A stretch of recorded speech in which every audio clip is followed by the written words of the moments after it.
नमस्कार दोस्तों, स्वागत है आप सभी का एग्ज़ाम पाथफाइंडर में। आज की इस वीडियो में हम आपको CUET 2022 के रजिस्ट्रेशन से related registration process, application form fill up and exam फ़ी से रिलेटेड सारी जानकारी सुनिश्चित करेंगे। सो गाइस, आप इस वीडियो के एंड तक बने रहें। तो सबसे पहले हमें क्रोम पे जाके CUET.ac.in टाइप करना है।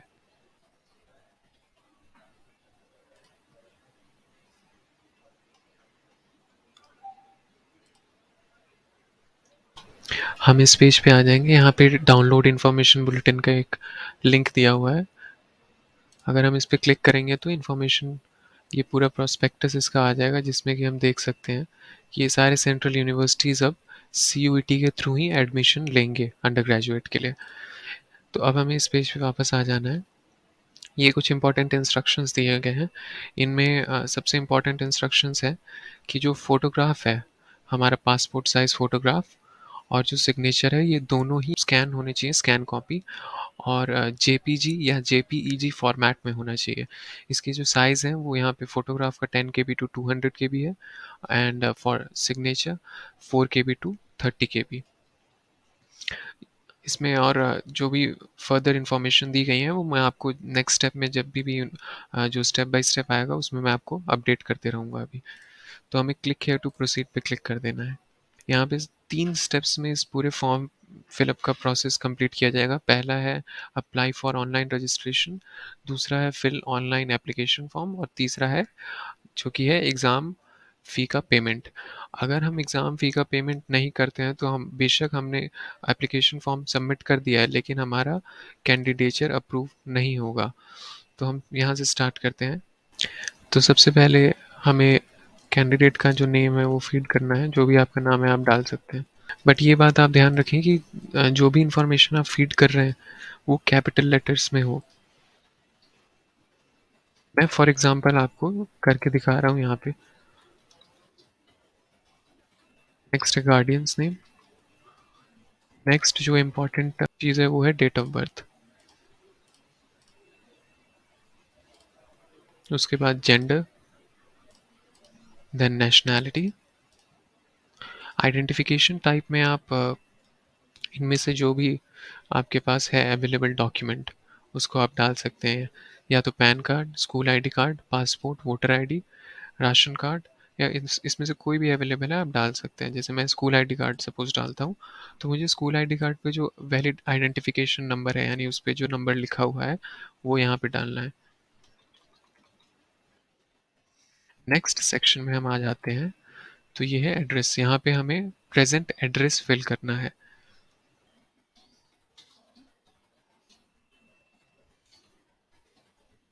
नेक्स्ट है कंट्री, उसके बाद state, then district.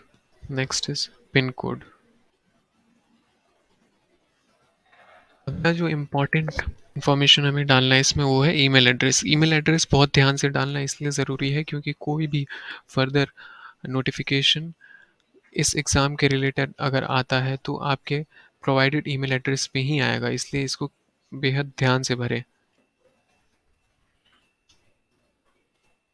Email address हमें बहुत ध्यान से भरना है। उसी तरीके से फ़ोन नंबर भी हमें, मोबाइल नंबर बहुत केयरफुली फिलअप करना है, बिकॉज़ जो फर्दर OTP आएगा, चाहे वो पेमेंट के समय हो या फिर नेक्स्ट स्टेप में मोबाइल वेरिफिकेशन के लिए, उसी मोबाइल नंबर पे आएगा जो कि हम प्रोवाइड कर रहे हैं।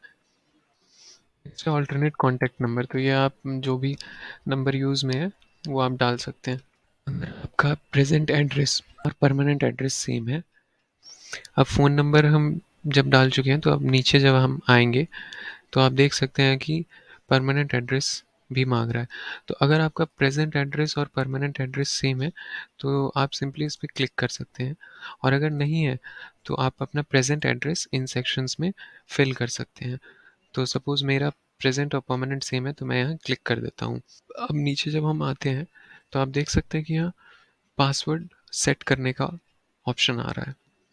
यहाँ पासवर्ड जो है उसके लिए इंस्ट्रक्शन दिए हुए हैं कि जो पासवर्ड है वो 8 से लेकर 13 कैरेक्टरिस्टिक्स का होना चाहिए, जिसमें कि कम से कम एक स्पेशल कैरेक्टर जैसे कि @ डॉलर, परसेंटेज, और एक कम से कम स्मॉल केस लेटर, और कम से कम एक अपर केस लेटर यानी कैपिटल लेटर होना चाहिए और साथ ही साथ न्यूमेरिक वैल्यू भी होनी चाहिए।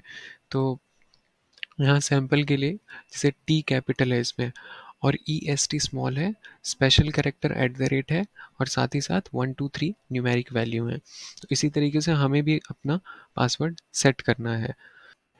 जो अगला कॉलम है उसमें हमसे पूछ रहा है सिक्योरिटी क्वेश्चन के लिए। तो इसमें इनमें से आप कोई भी एक सेलेक्ट कर सकते हैं जिसका कि आंसर भी हमें खुद ही देना होगा। मान लीजिए मैं सेलेक्ट करता हूँ कि which is your favourite book, तो यहाँ पे मुझे अपने फेवरेट बुक का नाम देना है। ये सिक्योरिटी क्वेश्चन पूछा जाता है कि अगर लॉगिन हम कर रहे हैं तो उसमें कोई फॉर्ज लॉगिन ना हो पाए। नेक्स्ट हमें यहाँ कैप्चा फिल करना है। करने के बाद हमें सबमिट पे क्लिक करना है। जैसे ही हम सबमिट पे क्लिक करेंगे तो ये नया पेज खुलेगा। इसमें प्रीव्यू करना है कि जो भी हमने इन्फॉर्मेशन डाला अभी तक वो सही है या नहीं। अगर इसमें कोई गलती हो गई है तो यहाँ नीचे एडिट रजिस्ट्रेशन डिटेल्स पे क्लिक करके आप एडिट कर सकते हैं।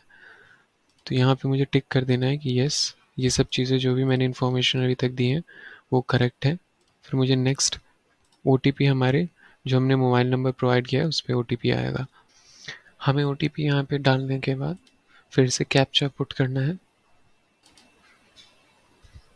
नेक्स्ट स्टेप जो है वो यहाँ पे हमें हमारा एप्लीकेशन नंबर शो कर रहा है और यहाँ नॉट सबमिटेड इसलिए शो कर रहा है बिकॉज हमने अभी तक हमारा जो स्टेप नंबर 2 है और स्टेप नंबर 3 ये कंप्लीट नहीं किया है। तो अब हम स्टेप नंबर 2 की तरफ बढ़ेंगे, एप्लीकेशन फॉर्म। अब हम हमारे सेकंड स्टेप पे आ चुके हैं जो कि है एप्लीकेशन फॉर्म फिलअप। तो यहाँ हमें पर्सनल डिटेल्स अपने फिल करने हैं। जैसे कि जो नेम है वो यहाँ ऑटोमेटिकली आ चुका है क्योंकि हम पहले ही फिल कर चुके हैं। उसी तरीके से डेट ऑफ बर्थ, जेंडर और नेशनैलिटी। अब हमें कैटेगरी सेलेक्ट करना है कि किस कैटेगरी से हम बिलोंग करते हैं। तो आप जिस भी कैटेगरी से बिलोंग करते हैं, जैसे जनरल है, ओबीसी, एससी, एसटी, ईडब्ल्यूएस, आप सेलेक्ट कर सकते हैं। उसी तरीके से नेक्स्ट जो सेक्शन है वो पीडब्ल्यूबीडी यानी पर्सन्स विद डिसेबिलिटी। अगर आप पीडब्ल्यूबीडी के कैटेगरी में आते हैं तो आप यस सेलेक्ट कर सकते हैं, नहीं तो नो। फादर्स क्वालिफिकेशन, जो आपके फादर की क्वालिफिकेशन है आप वो सेलेक्ट कर सकते हैं। नेक्स्ट है मदर्स नेम जो कि ऑलरेडी है। फिर मदर का क्वालिफिकेशन, उसका जो नेक्स्ट सेक्शन है उसमें हमें मदर्स ऑक्यूपेशन आप सेलेक्ट कर सकते हैं जो भी आप इस फील्ड में नेसेसरी समझते हैं। देन गार्डियंस नेम ऑलरेडी है। एनुअल फैमिली इनकम आपको सेलेक्ट करना है। इनमें से आप जिस भी कैटेगरी में बिलोंग करते हैं आप सेलेक्ट कर सकते हैं उसे। क्या आप ट्विन हैं, ये सेक्शन ये पूछ रहा है कि क्या आप ट्विन हैं, अगर हाँ तो ये सेलेक्ट करना है, नहीं तो नो। जो डोमिसाइल स्टेट है यानी जो आपका नेटिव, जहाँ पे आपका घर है, जो आपका गांव है, जिस स्टेट से आप बिलोंग करते हैं वो स्टेट सेलेक्ट करना है। उसी तरीके से क्या आप डायबिटिक हैं, अगर हाँ तो यस, नहीं तो नो। फिर प्लेस ऑफ रेसिडेंस यानी जो आपका रेजिडेंस का जिस जगह पे है वो अर्बन है या रूरल एरिया है। उसी तरीके से मोड ऑफ प्रिपरेशन यानी आप जो प्रिपरेशन कर रहे हैं वो सेल्फ है, इंडिविजुअल ट्यूशन है या ऑनलाइन कोचिंग है। तो इसमें से आप जो भी जिस मोड में भी हैं आप वो सेलेक्ट कर सकते हैं। Mode of study in qualifying exam, medium of study in qualifying examination में आपको वो मीडियम सेलेक्ट करना है जिससे कि आपका जो 10th हुआ है वो किस मीडियम से हुआ। तो मैंने इंग्लिश मीडियम से हुआ तो इंग्लिश मैंने सेलेक्ट कर लिया है। उसके बाद है आपको नेक्स्ट सेक्शन में प्रेजेंट एड्रेस, ये हमारा प्रेजेंट एड्रेस है जो कि हमने फिर किया था लास्ट स्टेप में। जो आगे अगर हम बढ़ते हैं तो ये देख सकते हैं कि हमसे परमानेंट एड्रेस पूछ रहा है। अगर आपका प्रेजेंट एड्रेस और परमानेंट एड्रेस सेम है तो आपको सिंपली इस पर क्लिक करना है और अगर नहीं है तो आपको यहाँ पे अपना परमानेंट एड्रेस डालना है। उसके नीचे अगर हम आते हैं तो देखते हैं कि कोटा और कैटेगरी के बारे में पूछा जा रहा है। तो अगर आप बिलो पॉवर्टी लाइन में आते हैं तो आपको यस करना है, नहीं तो नो करना है। अगर आपका कश्मीरी माइग्रेंट है तो आपको यस करना है, नहीं तो नो करना है। तो मैं नो करता हूँ। अगर वार्ड ऑफ डिफेंस पर्सनल यानी अगर आपके फादर या मदर डिफेंस के पर्सनल रह चुके हैं तो फिर आपको या अभी हैं तो आपको यस करना है, नहीं तो नो करना है। अगर आप एनसीसी से बिलोंग करते हैं, एनसीसी में आप रह चुके हैं तो आपको यस करना है, नहीं तो नो करना है। अगर आप स्पोर्ट्स कोटा में आते हैं यानी आपने अपने स्कूल को नेक्स्ट जो आपको सेक्शन फिलअप करना है वो है क्लेम फॉर स्पोर्ट्स कोटा। अगर आपने कहीं नेशनल लेवल पे या स्टेट लेवल पे रिप्रेजेंट किया है या कोई आपका उसमें पोजीशन सिक्योर किया है तो आप यस कर सकते हैं, नहीं तो नो। अगर आप किसी यूनिवर्सिटी के, अगर आपके पेरेंट्स किसी यूनिवर्सिटी में हैं एज एन एम्प्लॉय तो आप यहाँ पे यस सेलेक्ट कर सकते हैं, नहीं तो नो। अब हमें सेव पे क्लिक कर देना है। जब हम सेव पे क्लिक करेंगे तो हम ये प्रीव्यू का हमें ऑप्शन मिलेगा, यानी हमने जो भी अभी तक इन्फॉर्मेशन डाला क्या वो सही है या नहीं ये हम देख सकते हैं यहाँ से। और अगर गलत है, कुछ भी अगर गलत इन्फॉर्मेशन चला गया है तो यहाँ एक ऑप्शन है अपडेट पर्सनल फॉर्म, इस पर क्लिक करके हम अपडेट कर सकते हैं। अब हम प्रोसीड टू नेक्स्ट सेक्शन पे क्लिक करेंगे। यहाँ क्लिक करने के बाद हमसे पूछ रहे हैं कि क्लास 10th और इक्विवेलेंट एजुकेशनल डिटेल्स। तो रिजल्ट स्टेटस पास्ड। नेक्स्ट हमें पासिंग ईयर पे क्लिक करना है, तो जिस भी साल में आपने 10th पास किया है वो आपको यहाँ पे फीड करना है। उसके बाद हम क्वालिफाइंग एग्ज़ाम, तो 10th और इक्विवेलेंट। प्लेस ऑफ स्कूलिंग, यानी आपका स्कूल जो था वो अर्बन एरिया में था या रूरल में। फिर type of school, government school था या गवर्नमेंट एडेड या केंद्रीय विद्यालय या जवाहर नवोदय विद्यालय। तो मेरा मान लीजिए केवी था तो मैं केवी सेलेक्ट करता हूँ। क्वालिफाइंग एग्ज़ाम कंट्री, यानी इंडिया में था, आपने एग्ज़ाम दिया 10th का या बाहर आउट ऑफ इंडिया। उसी तरीके से क्वालिफाइंग एग्जामिनेशन स्टेट, यानी किस स्टेट में आपने अपने 10th का एग्ज़ाम दिया था। तो नेक्स्ट हम आ जाते हैं क्वालिफाइंग एग्जामिनेशन डिस्ट्रिक्ट। तो क्योंकि मैंने दिल्ली सेलेक्ट किया था तो ये दिल्ली में जितने भी डिस्ट्रिक्ट्स हैं वो आए हैं। आप जो भी स्टेट सेलेक्ट करेंगे आपको उस स्टेट के अंदर जो डिस्ट्रिक्ट्स हैं वो शो करेंगे। मैंने यहाँ डिस्ट्रिक्ट सेलेक्ट कर लिया। अब बोर्ड, किस बोर्ड से आपने 10th का अपना एग्ज़ाम दिया था। तो सपोज मैं सीबीएसई सेलेक्ट करता हूँ। अब अपने स्कूल या कॉलेज का आपको नाम डालना है जहाँ से आपने 10th की पढ़ाई की थी और जहाँ से आपने 10th का एग्ज़ाम क्लियर किया था। जब आप अपना स्कूल का नाम डाल देंगे तो उसके नेक्स्ट आपको स्कूल का पिन कोड, वो स्कूल किस एरिया में पढ़ रहा था उसका पिन कोड डालना है। उसके बाद हमें आपको बोर्ड का रोल नंबर डालना है, जो आपका क्लास 10th का बोर्ड रोल नंबर है। मान लीजिए मैं 1 2 3 4 5 6 एज एन एग्जांपल डाल रहा हूँ। तो रिजल्ट मोड आपका परसेंटेज था। जब आपने एग्ज़ाम दिया था क्लास 10th में उस टाइम में आपका परसेंटेज में रिजल्ट आया था ग्रेड, यानी ABC इस तरीके से आया था। तो आपको वो चूज़ करना है। मान लीजिए मैंने परसेंटेज चूज़ किया तो मैक्सिमम मार्क्स, यानी आपके टोटल कितने सब्जेक्ट्स थे उतने इंटू 100। तो मैं मान लीजिए मेरे 5 सब्जेक्ट्स थे तो मेरे 500 मार्क्स टोटल का एग्ज़ाम हुआ था, जिसमें से कि सपोज़ मेरा 470 मार्क्स आया तो मार्क्स ऑब्टेन्ड, तो ये सेलेक्ट करना है। अब परसेंटेज यहाँ पे शो करेगा क्लास 10th का।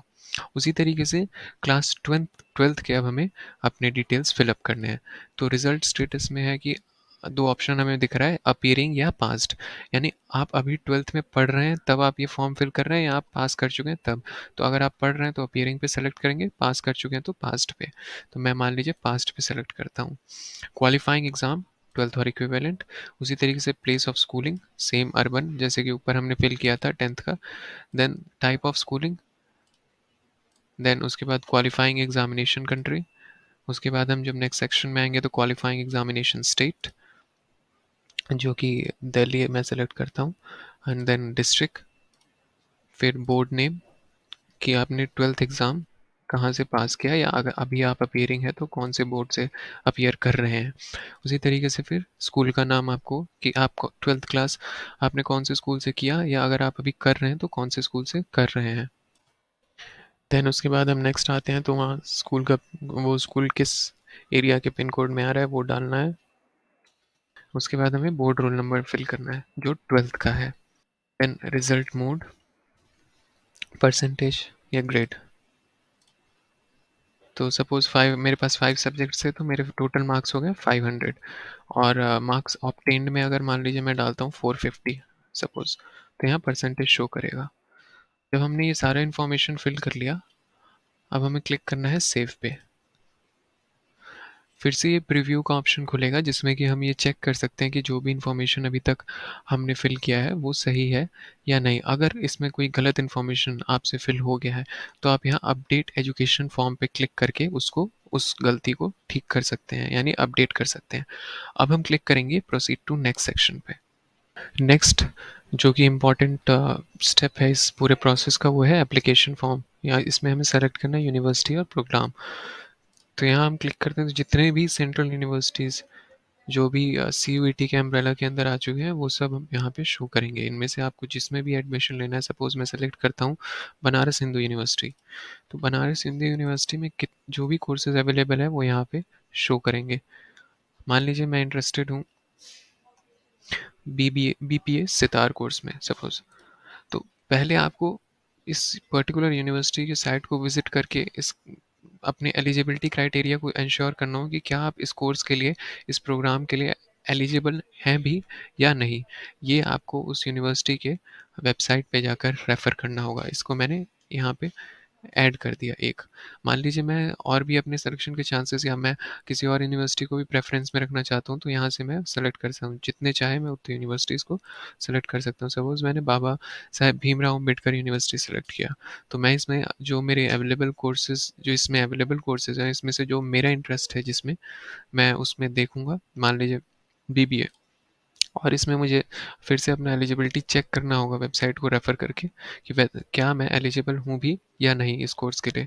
तो इस तरीके से मान लीजिए मैंने 2 यूनिवर्सिटीज़ के 2 कोर्सेज़ के लिए अपना सिलेक्शन किया है। तो अब हम इस पे नेक्स्ट क्लिक करेंगे। आप 3-4 जितने भी आप चाहें कर सकते हैं।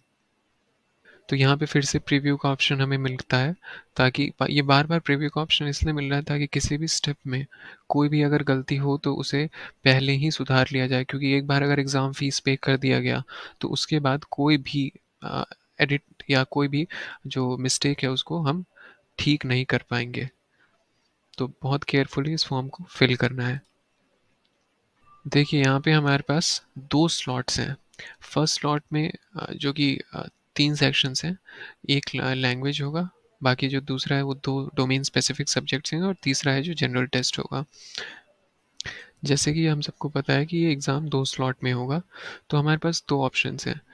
या तो हम फर्स्ट स्लॉट में ही 3 लैंग्वेजेस को सेलेक्ट कर लें और 5 डोमेन स्पेसिफिक सब्जेक्ट्स, यानी कि जैसे मान लीजिए मैं लैंग्वेज 1A में इंग्लिश सेलेक्ट करता हूँ, और डोमेन स्पेसिफिक सब्जेक्ट में मान लीजिए मैंने हिस्ट्री सेलेक्ट किया। उसके बाद फिर मैंने सेकंड डोमेन स्पेसिफिक में ज्योग्राफी सेलेक्ट किया। उसी तरीके से यहाँ जनरल टेस्ट देने का पर्पस ये है कि अगर आप मान लीजिए सेम यूनिवर्सिटी के किसी और कोर्स में भी अगर आप अप्लाई करना चाहते हैं, तो आप जनरल टेस्ट कंपल्सरी देना ही होगा, तभी आप एलिजिबल होंगे उस यूनिवर्सिटी के किसी और कोर्स में शिफ्ट होने के लिए। यहाँ पे सेलेक्ट करते हैं। यहाँ पे आप देख सकते हैं कि मैंने 2 लैंग्वेजेस को सेलेक्ट किया है, इंग्लिश और हिंदी। साथ ही साथ मैंने जो 2 डोमेन स्पेसिफिक सब्जेक्ट्स हैं, क्योंकि यहाँ फर्स्ट स्लॉट में हम मैक्सिमम 4 टेस्ट ही दे सकते हैं, जिसमें कि सेक्शन 1A में हमें कोई एक लैंग्वेज सेलेक्ट करना है, और सेक्शन 2 जो है उसमें 2 डोमेन स्पेसिफिक सब्जेक्ट्स। तो मैंने यहाँ ये दोनों अपने डोमेन स्पेसिफिक सब्जेक्ट्स चूज़ किए, और सेक्शन 3 जो है वो है जनरल टेस्ट, जिसके लिए कि मैंने येस किया है। और जो सेकंड स्लॉट है उसमें मैंने एक लैंग्वेज सेलेक्ट किया है, हिंदी। आप कुछ भी सेलेक्ट कर सकते हैं जो अवेलेबल लैंग्वेजेस हैं उसमें से। उसके बाद यहाँ नॉट एप्लीकेबल इसलिए क्योंकि जो सेकंड स्लॉट है उसमें हम वो एक लैंग्वेज सेलेक्ट कर सकते हैं, और मैक्सिमम ऑफ 4 सब्जेक्ट्स। तो यहाँ पे मेरा सब्जेक्ट 1, 2, 3 एंड जो फोर्थ सब्जेक्ट है वो मैं सेलेक्ट कर लेता हूँ संस्कृत। तो इस तरीके से हम देख सकते हैं यहाँ पे कि 2 लैंग्वेज हो गए, और बाकी के 1, 2, 3, 4, 5 एंड 6 6 डोमेन स्पेसिफिक सब्जेक्ट्स हो गए। इन टोटल इन टोटल ये 8 टेस्ट हो गए, और अगर हम इसको भी मिला दें जनरल टेस्ट सेक्शन को, तो ये टोटल 9 टेस्ट हो जाते हैं। तो इस तरीके से आपको अपने स्लॉट्स को सेलेक्ट करना है, सब्जेक्ट्स को। अब मैं यहाँ हेयर बाय डिक्लेरेशन पे क्लिक करता हूँ। नेक्स्ट मैं सेव पे क्लिक करूँगा। फिर से प्रीव्यू का ऑप्शन खुल चुका है, जिसमें कि हम ये देख सकते हैं कि जो हमने सेलेक्ट किया उसमें अगर कोई गलती है तो अपडेट कर सकते हैं। अब मैं next proceed to next section पे क्लिक कर रहा हूँ। यहाँ पे हमें अपना क्वेश्चन पेपर मीडियम सेलेक्ट करना है, तो मैं इंग्लिश सेलेक्ट करता हूँ।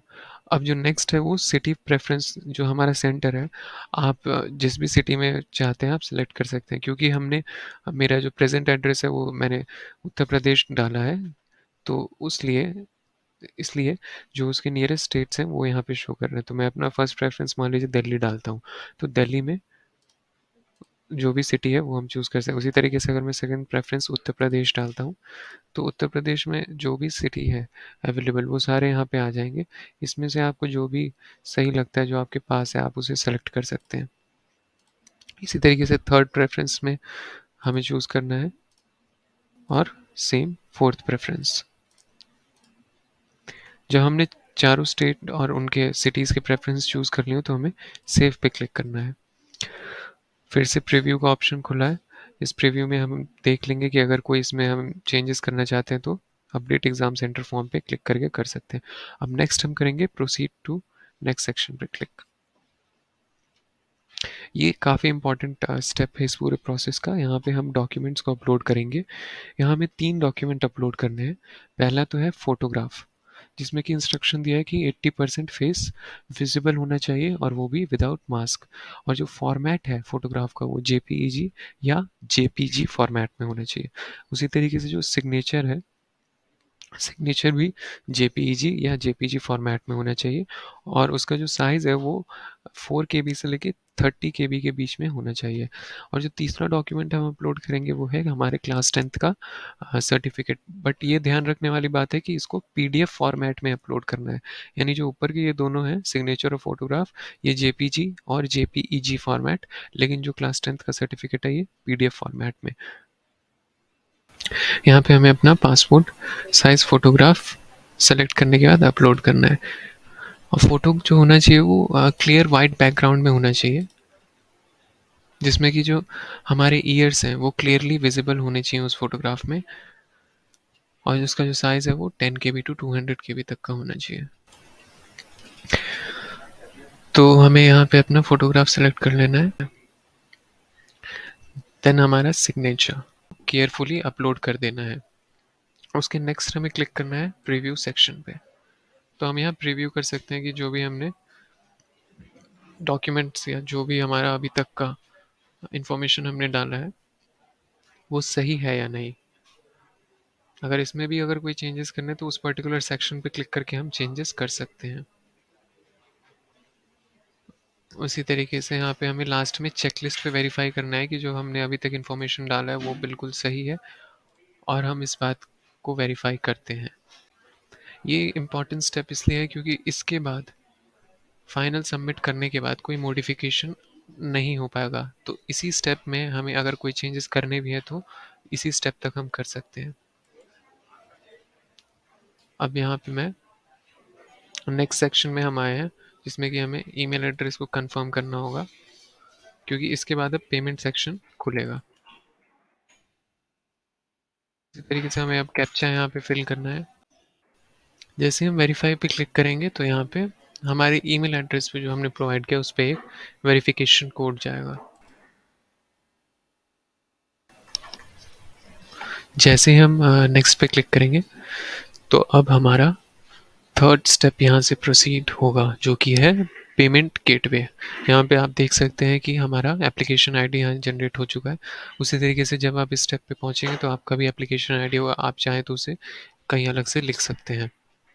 यहाँ नॉट सबमिटेड इसलिए दिखा रहा है क्योंकि अभी तक हमने पेमेंट नहीं किया है अपना। तो अब हम एप्लीकेशन फॉर्म की तरफ कंटिन्यू होंगे। ये एक बार प्रीव्यू फिर से आता है। तो इन चारों में से आप जिस भी पेमेंट गेटवे से आप कंफर्टेबल हो आप पेमेंट कर सकते हैं। जैसे ही आप पेमेंट कर देंगे उसके बाद आपका पेमेंट जो है वो 100% कंप्लीट हो जाएगा, और ये पूरा प्रोसेस भी कंप्लीट हो जाएगा। सो गाइस, मैंने इस एप्लीकेशन से रिलेटेड सारी जानकारी सुनिश्चित की है, बट स्टिल अगर आपके पास कोई क्वेरी है या कोई भी एडिशनल इन्फॉर्मेशन है जो कि आप अपने फेलो कैंडिडेट्स को शेयर करना चाहते हैं, तो आप डायरेक्टली हमारे कम्युनिटी प्लेटफॉर्म, जो कि community.exampathfinder.com है, राइट अ रिप्लाई का सेक्शन है, इस राइटर रिप्लाई के सेक्शन में आप अपने डिस्कशन थ्रेड स्टार्ट कर सकते हो। आप इन्फॉर्मेशन शेयर कर सकते हो। आपके हेल्प के लिए मैं हमारे इस कम्युनिटी फोरम के लिए कि ये लिंक डिस्क्रिप्शन बॉक्स में भी डाल दूँगा, सो दैट आप एक टैप करके डायरेक्टली राइट अ रिप्लाई के ऑप्शन तक पहुँच सकते हो। साथ ही आगे के अपडेट्स के लिए आप हमारे वीडियोज़ के साथ बने रहें। आई होप आपको हमारी ये वीडियो अच्छी लगी हो। प्लीज़ हमारे वीडियो को लाइक, शेयर एंड सब्सक्राइब करें। Thank you.